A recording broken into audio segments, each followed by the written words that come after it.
All right. We're going to do an inventory. Okay? We're going to do an inventory because, see, the first year of into all this, what I'm going to do is I'm going to go backwards. This was me. That's what got the articles in Muscle and Fitness and Bodybuilding.com. But let's go back 20 years ago.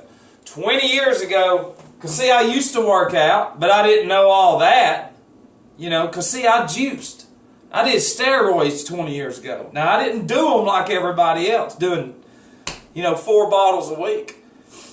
I had a guy show me to do it, without getting hurt. That's why I can do what I do now. Because, see, if I'd have been real juiced out 20 years ago, I'd have blown my elbows out and everything. But I still did everything right, just like he had taught me. It's just I didn't know how to be consistent because I could never stop drinking without the juice. But I'm saying this. Let's say 20 years ago, that was me on juice. Now, would I have everything else part of this world? Yeah. But the whole thing is the mindset was different. You could see in that face right there the confidence. Look at right here. This is 3 months. Confused and scared. Trying to stay alive. Now, I never looked like that when I was younger because, I was active and doing drugs and everything else. But see, this right here, and right here's the hospital bed. But how far are you? Are you this guy right here? I'm going to be going in all directions. Are you this guy? Because this guy right here, we're going to go backwards. Remember, we're starting right there 20 years ago. I'm a dipshit. So as time goes on, that's what happened. And eventually, that happened. And then that happened. But before that happens, that happened. Are you here? Are you here? Where are you at in your alcoholism? Are you there? You might not work out. You wear a suit and tie and all that, but what's on the inside is ate up. But see, this right here, my whole point is going into all this, I never knew about consistency. I never knew about structure. I never knew making a plan, a foolproof plan, but setting goals and sub-goals. Analyzing my resources. Analyzing my obstacles. What do I have? The help that it truly takes, because see, I got caught up in this world. See, I grew up in the music and the rap and the rock. It grabbed me. The girls and just everything. The movies. We've got to get famous. The sports, we've got to be number one. Playing baseball out there in the backyard, it's like ball and knives, 3-2, 2 outs. We're down by 3, bases loaded. Yeah. That kind of mindset and not learning. I need to start preparing.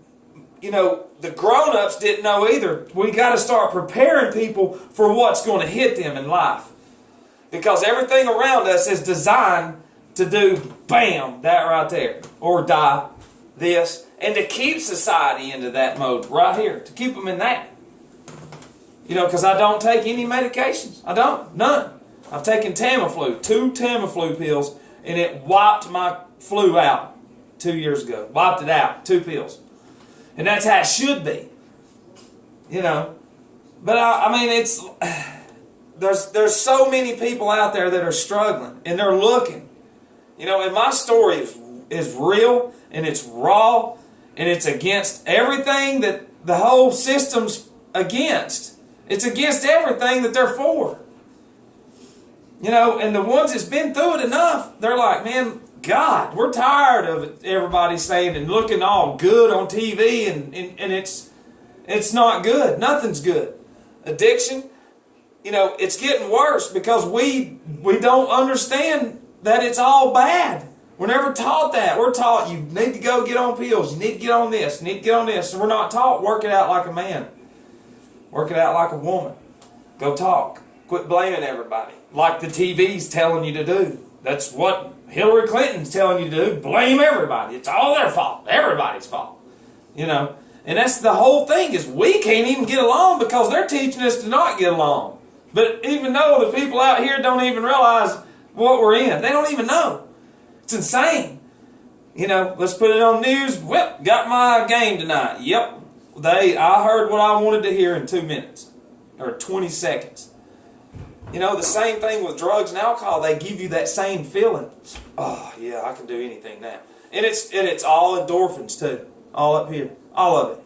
None of this crap was around 300 years ago. None of it. You know, we actually had to work. You know, now we have been, through the medications and through the mass alcohol sold in the stores, through the mass sugar and everything, and I mean through all of it, you have to start looking at it as it's not necessarily my fault. If we're coming out of it and we see it for what it is, we've gotten lucky. You know, and people that are lost have no idea what I'm talking about. But if you knew my story, and see, we're trying to put together some stuff to put for a website. And you can go and you can read my doctor's notes. That I went back to some of the detoxes and got my doctor's notes and everything. It's that thick of where they've lied. I've read some of them. Where, you know, they try to take control of an addict's and alcoholic's life. They're being honest, and then they write down, well, no, there's no way. They don't understand tolerance. They don't understand some of you out there can bang 10 Roxy's 30s in a day, 15. Bang! You know, you tell them that, and they'll write, well, 30 milligrams a day, and that's it. And that's real stuff. You tell them 60 beers, you know, or 2 handles, and they're like, well, a fifth and 22 beers throughout the day. So we can't get nowhere with that. So, you know, you've got to stay in it, no matter what anybody says around you, because if they had real success, you know, that's the whole thing, is never give anybody ammunition to come at you with. You know, the only ammunition people got to come at me with is me getting passionate, and cussing and yelling and going crazy. Because the same people that wanted me to get better have stopped. They're gone. They're gone. This world's caught them up and they're gone. That's it. That's it. That's all they got. It's nothing. They can't get outside of just one little element right there. It's just, oh God. And then you bring in a different attitude and behavior and structure and discipline and what's supposed to be there in the first place. It's foreign. It's alien to everybody. And it's never been there. It's never been there ever. So of course it's going to be alien because it's a threat. You know. But anything that's a threat and people are threatened, then something means that something is up. So we have to sit down and look at it from different angles to see what we can do and brainstorm. That's what we do in recovery. We brainstorm, go to AA meeting, tell them about my problems. Instead of sitting there and saying, nope, I ain't saying nothing. You sit there and tell them, get it out. Who cares what people think? I didn't care. I cried all the time for months, busting out crying, cussing them out, saying, I ain't going to die. I'm going to make it. You know, and then people telling me to slow down along the way, saying, you need to slow down. Oh, hold up. Why are you still in this room? That's what I want to say to all of you out there within AA that come across this. Why are you still sitting in that same room if it's been years?